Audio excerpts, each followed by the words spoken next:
Hi, it's me again, Jamela here in Poland. Dzień dobry.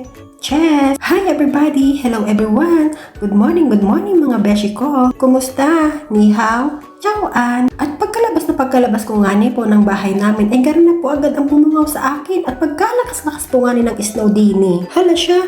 Ay tingnan ninyo mga beshi ko at may mga ganong atake. O diba ang saya? At ako nga ni po ay nag-moment ng a little bit dini sa letgi ng bahay namin dini sa Poland. Abay kalamig nga ni po mga beshi ko at kami po ay tatlong lalarga at kami po ngayon ay pupunta sa insurance. Snowy Alawet, ito nga si Ate Juni.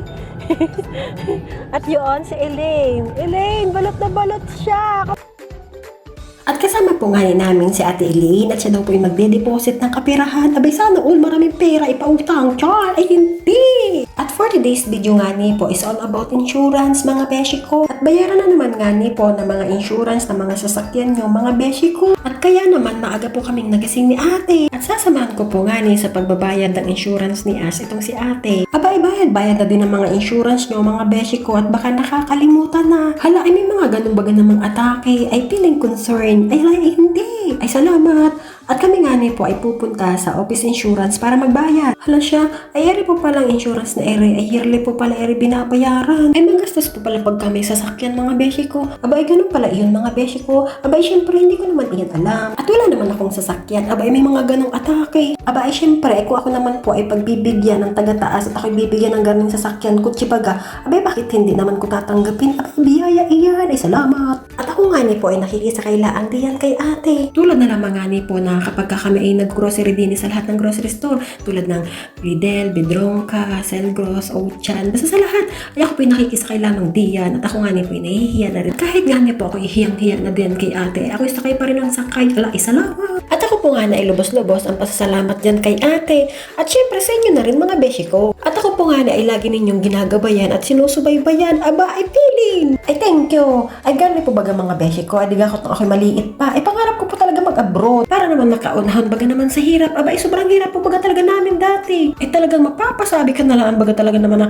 ay Diyos ko po, ay bakit kaya tagarni ang buhay namin? Kaya naman, ang beshi nyo ay walang sawang nangarap dahil sa sobrang hirap talaga ng buhay namin. Aba, ay syempre, at yun naman po, isinamahan ko rin naman ng dasal, baga naman. At may garni pa po nga na akong experience sa buhay ko. Ay paano po nga no ako'y bata pa, ay sobrang baga naman ang hikain ko at sobrang naman talaga ang sakitin ko noon. Ay parang isang bulati na lang nga na hindi napirma sa akin. Ay garini at akwento ko na at nung ako ibata pa. Ay pangarap ko talaga mag-abroad. Tapos kapag ako'y laging hinihika, ay palaging may nagsasabi sa akin na bawal daw ako sa lugar na malamig. Ako daw ay dinilaang daw sa Pilipinas. Abay hanggang sa Pilipinas laang daw ako. Abay syempre ang beshi nyo ay hindi nagpatinag sa mga comment ng mga chismosang kapitbahay. Ay basta ako'y lumaki laang na diretso laang sa pangarap ko. Tapos lagi nga ni po ang pray ko sa taas. Ba ay di gagarini mga beshi ko yung unang abroad ko. At ang unang abroad ko po nga ni ay sa Taiwan. At doon lang muna tayo sa middle lamang ang lamig ng a little bit. At nagtagal nga ni po ang Jamela nyong beshi nyo na magtrabaho sa Taiwan. Eh di garini na nga mga beshi ko. At nagtataka ako at simula nung nag-Taiwan ako, eh hindi na ako'y naatake ng hika. Ay big check para sa atin nyo. Oha mga beshi ko.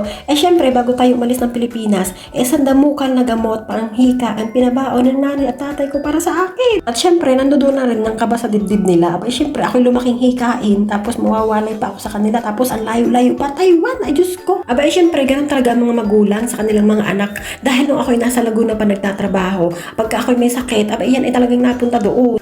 Baga naman at nung ako nga po ay nakailang buwan na sa Taiwan ay panay po ang tawag niyan sa akin at inatanong ko ako ay inaatake ng hika kung ako'y hinihika pa doon abay kainaman maigi abay syempre ang sagot kayo oo at ako'y hinahatake pa ay syempre ay hindi ayun ay hindi tunay ay syempre ay hindi na simula nga rin ako'y natundong din sa Taiwan ako'y hindi na inatake ng hika ay hindi na talaga that is my true answer hindi na ha tapos may mga garni pang factor mga beshi ko diba nasa Taiwan tayo that is my first page na kabanata ng buhay natin for OFW at tumagal nga tayo sa Taiwan at hindi pa rin natinag ang beshi nyo at nainggit ng very light dahil din ibaga sa Taiwan lalo na din sa company namin ay sobrang daming umaalis papuntang Canada at Europe at hanggang nakaisip na naman ang beshi nyo na mag-apply din papunta sa Poland ay siya irin na at maisnong na nga ni Dini at sobra pa ang lamig at dito na nga sa Poland ang second phase life for OFW natin o diba bongga mga beshi ko at syempre abot na naman sa dibdib ang kaba natin at iniisip ko na baka atakihin baga ng hika ay syempre iba ang lamig din sa Poland at may maya-maya nga, nandito na tayo sa insurance.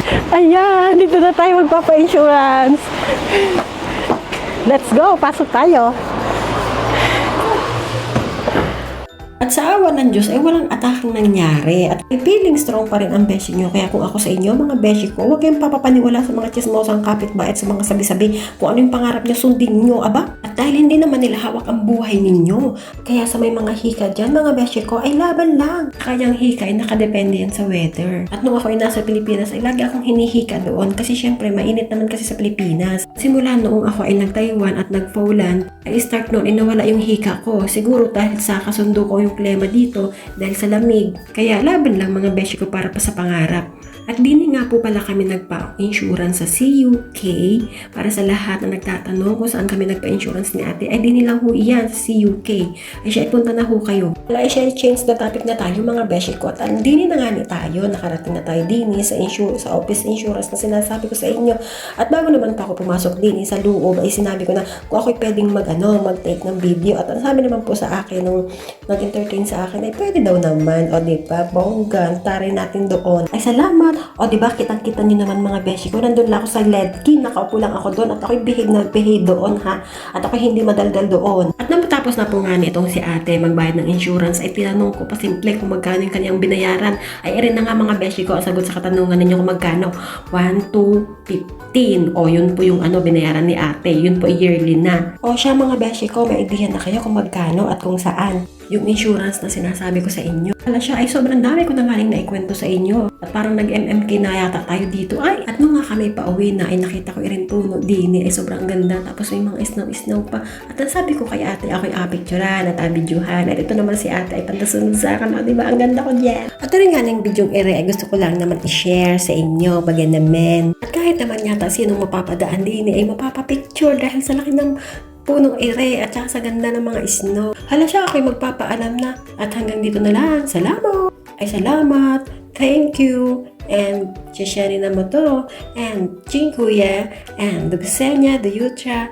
And follow for more. Bye!